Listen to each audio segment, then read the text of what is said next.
After lunch, I was thinking about my separate self, and I was thinking that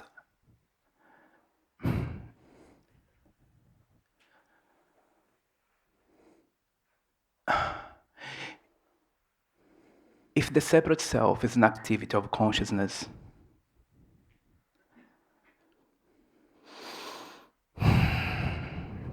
it is what it is. So what if we try? Is there anything wrong about it, with it? To me, I was thinking that's perhaps unavoidable and perhaps even necessary. And I was wondering, isn't all human activity conducted by the separate self? As an activity, there is nothing wrong with a separate self. As an entity, it is problematic.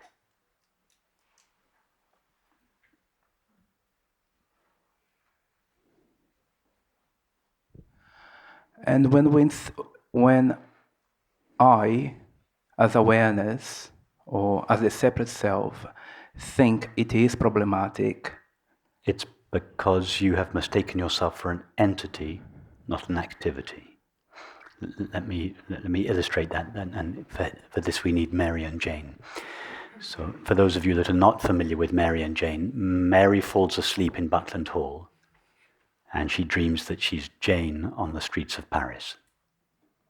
Yes, so when we have a dream at night, we fall asleep at night, we forget that we are sleeping in Buckland Hall, we dream a world, in this case the streets of Paris, within our own mind.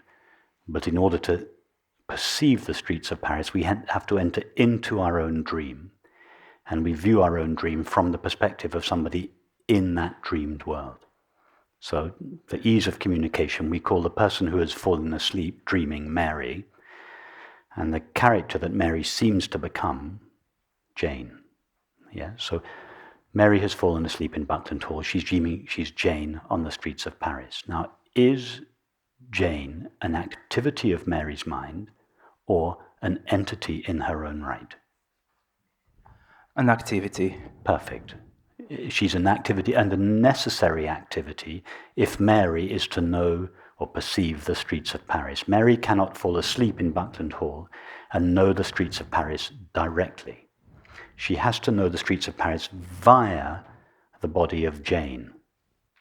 And this is exactly what happens when each of us falls asleep. Have you noticed that when you fall asleep at night and you have a dream, you don't see the dreamed world directly. You always perceive the dreamed world from the perspective of somebody in the dream. Without the perspective of that subject in the dream, we wouldn't be able to experience the dreamed world.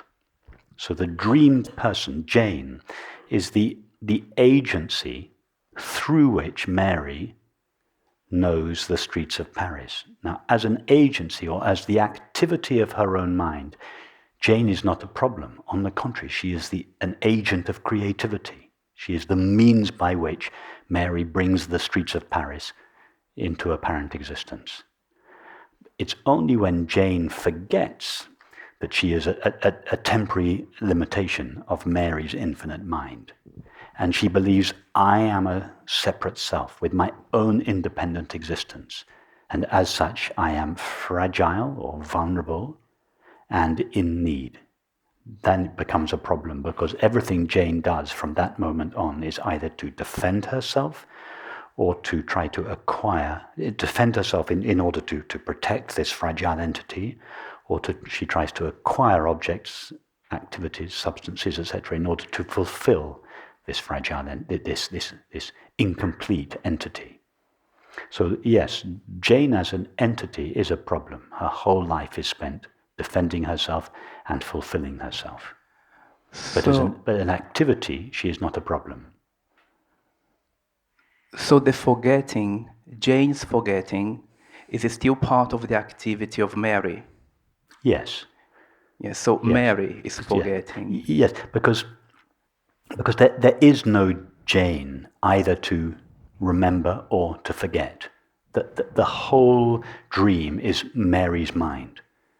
All there is to Jane is Mary's mind. So Mary creates the dream within her own mind, but then she forgets that she is created. She loses herself in her own creativity.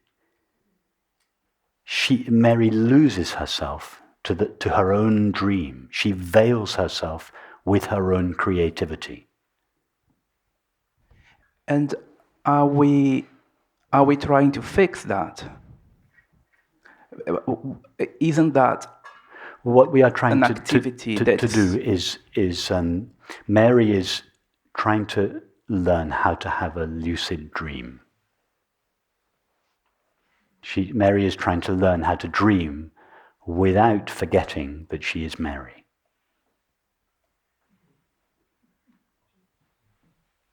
So we're not trying to fix it. It is the means of manifestation. The streets of Paris cannot be manifest without Jane's presence.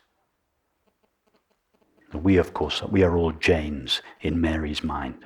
Mary is infinite consciousness. We're not trying to fix that. We are the agency. Each of our minds is the agency through which infinite consciousness knows the world. We are the eyes of God in religious language. The eyes through which God sees itself as the world. We're not trying to fix that. God needs each of our minds in order to know itself as the world. But it's when we forget that we are temporary modulations of God's infinite being and we believe I am a separate self unto myself. Then that separate self is fragile and in need. So is the forgetting an issue that needs correction? Yes. The forgetting is an issue that needs correction. Why? Because with the forgetting of our true nature comes the forgetting of peace and happiness that is inherent in our true nature. In other words, it is the cause of suffering. And we cannot say that suffering is not a problem. Suffering is a problem. There's no such thing as a person who is suffering and not at the same time in search. We cannot say, I am suffering, but it all just appears in awareness. There's nothing to be done about it. If we are suffering, we are seeking to correct our suffering. It's not possible to be suffering and not to be seeking. Suffering is the search for happiness. In other words, it's not possible to suffer and not to want to get rid of our suffering. If we didn't want to get rid of our suffering, in other words, if we accepted our suffering, what would the experience of accepted suffering be? Suffering without resistance, what would that be called? Happiness. If there was no resistance to our suffering, suffering would not be suffering. We would be happy with it. It would be happiness.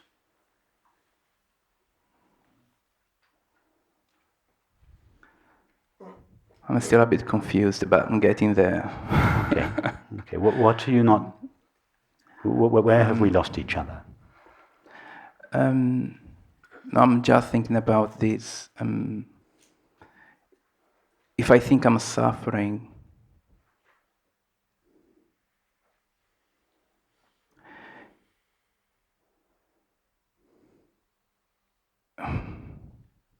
well, I was just thinking it's just part of the whole thing, the whole play, the whole activity. Yes, but if you are suffering, you cannot legitimately say, oh, well, this is just a play in awareness. I'm detached from it.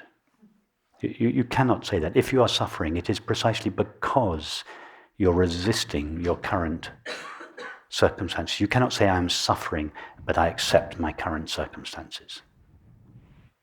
Or this is just a play, I don't really mind. If you knew that it was just a play and that you didn't really mind, you wouldn't be suffering. You would just see it all as a play. You'd be happy. You're suffering because you do mind, because you don't realize it's all a play in the mind of consciousness. You're suffering because you do feel, I am a separate self, and I do not like what is present. There's no judgment of that. But don't fool yourself into thinking, I am suffering, but I think this is all just part of the play. No, you're suffering because you think, I am a very real person in a very real situation and I do not like it. I want to change it. I want to get rid of it. I want something in the future that is better than this. If you say to yourself, well, this is all just a play happening in consciousness, you're just fooling yourself. You're just numbing your suffering. You're not doing it with drugs or tobacco or alcohol. You're doing it with beliefs. Sooner or later, just as our suffering returns when the drugs, the alcohol and the tobacco wears off, sooner or later your belief will wear off and the suffering will win in the end. It is stronger than our beliefs. The suffering will bubble up again and compel you to do something about it. They used to say it takes 10 years to come back from India. And now I would say it takes 2 years to come back from Neo-Advaita. The belief, all my suffering appears in awareness and it's all just a play. 2 years maximum before that belief begins to wear thin and our suffering compels us to go out in search again.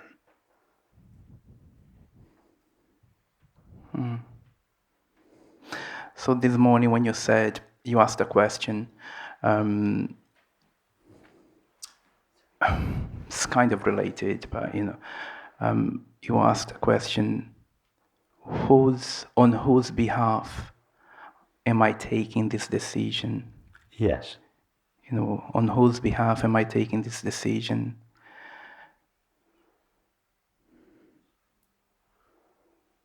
Can pure awareness take any decisions at all if it's not? Sorry? Can pure awareness, pure consciousness? No, awareness can't take a decision by itself because it has no thoughts, no feelings, no words. So that was why I asked the question in this form, on whose behalf is the decision arising? The decision is always in the form of a thought. It's always the mind that makes the decision, thought that says, I want to do this or I want to do that. But what is important is on whose behalf does that decision, who is the I? What are you standing as? When you say, I want to do this, does that feeling, I want to do this, come from the belief, I am the body, I am the mind, or I am awareness? For instance, if you have the thought, I want to eat now, on whose behalf does that thought arise? Obviously not on behalf of awareness. Awareness is never hungry. It's obviously not on behalf of your mind. Food is not going to help your mind. It rises on behalf of your body. It is a need of your body. It expresses it's a need of the body, or I want to sleep now, or I need to put a sweater on, I'm cold now. These are the kind of desires that arise on behalf of the body. They're not problematic. They're just natural desires that come that are to do with looking after the body. No problem with those desires. But what about a desire? I feel upset with this person. And because of this feeling of upset, I want to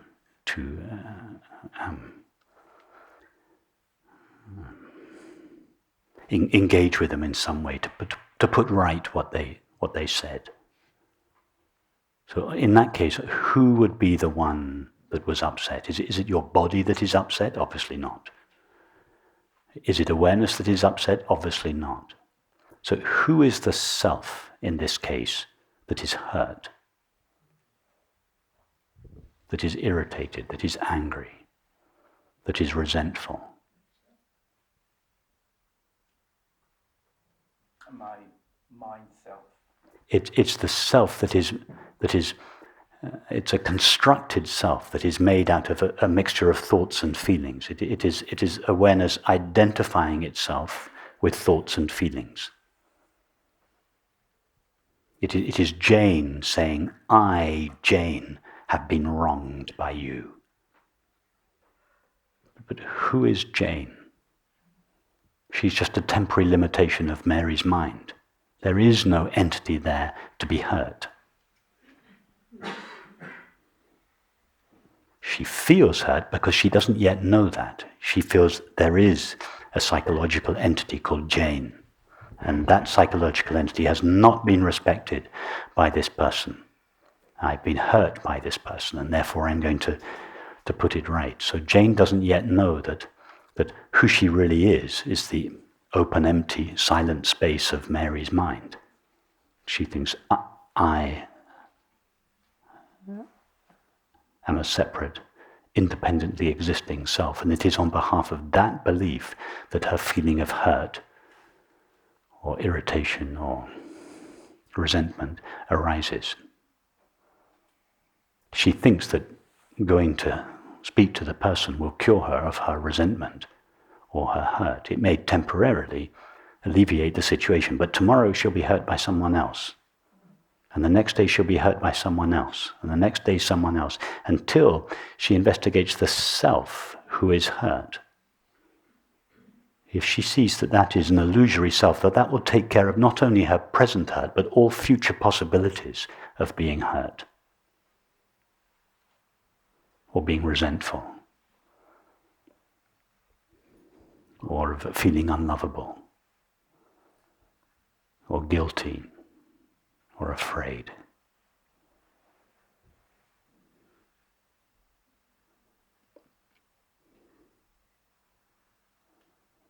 So it's always between mind and body, but it's always between what is coming from mind or body, but not really pure awareness. Because even the belief that I'm taking this decision from pure awareness, it's still someone believing that. When I refer to, when I ask the question, does the desire come from pure awareness? What I mean, you're right, it's a kind of loose use of language. What I mean, I think I spoke yesterday or the day before about when I spoke of feelings and emotions, I said by feelings and emotions, I don't mean peace, happiness, love. I'm referring to feelings such as sorrow, irritation, jealousy, fear. That's what I mean by a feeling or an emotion.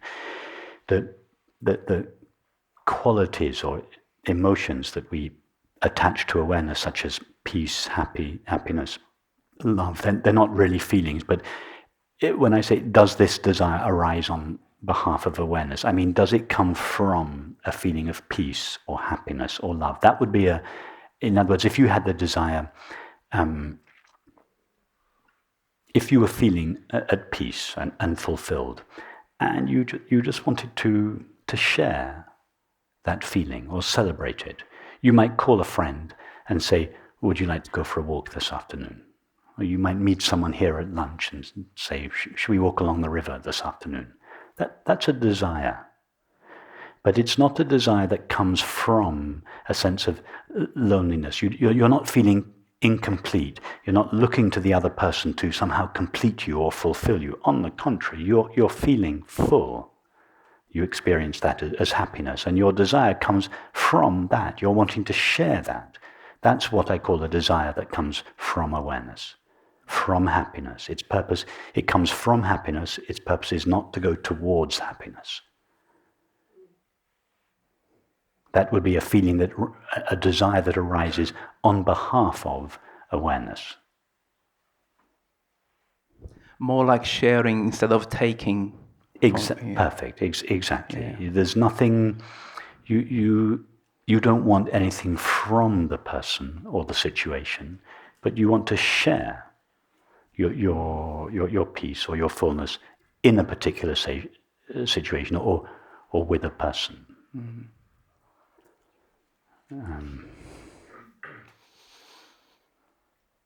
Another slightly different kind of desire that might arise on behalf of awareness would be, let's say you, at a certain stage of your life, you find yourself with time on your hands, spare time, and you, what shall I do now? And the desire might arise to learn a musical instrument. Well, that desire wouldn't arise, in this case, it's not a desire that arises to fill up the emptiness, to fill the hole that you feel, the sense of lack that you feel in yourself. On the contrary, you feel fulfilled and at peace, and you somehow want to learn to express the beauty of this peace. And you think, wow, in what form could I best express this and communicate it and share it? You might choose to take up a musical instrument, to learn a musical instrument, which would then require a certain amount of discipline and energy and time, but it would be a desire that came from, that's what I would call a desire that comes from awareness, or from the innate happiness or fullness of awareness. It is not going towards happiness.